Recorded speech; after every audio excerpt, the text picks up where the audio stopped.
ginoon ni Daragang Magayon 2013 napili na kan weekend ang mainit na kompetisyon sa pagpapatrol ni Thea Omelan.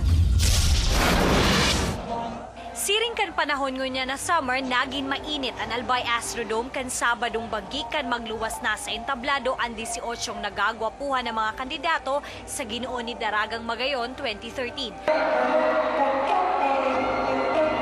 Daing patod ang sururiyaw ka nagrampanan mga inisulugan sa indang swimming trunks.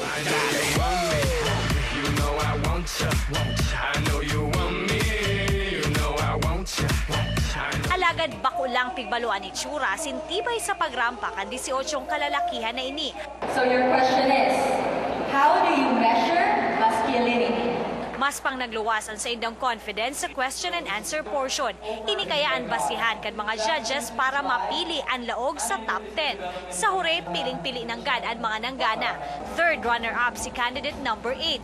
Si number 12 naman ang second runner-up. First runner-up si candidate number 10 na sinanpig lukrarang ginoo ni Daragang Magayon 2013.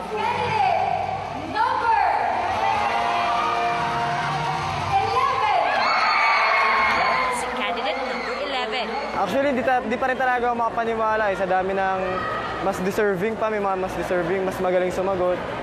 Kaya siguro nagkataon talaga na God's gift talaga. Sa taho kan kaugmahan ni Kabandit, dahil niya nalilingawan na bako lang ini simpleng titulo. May kasabay ining responsibilidad. Ini ang maging marhay na ehemplo sa mga albayano asin magtabang naman sa pagbusol kan turismo sa probinsya.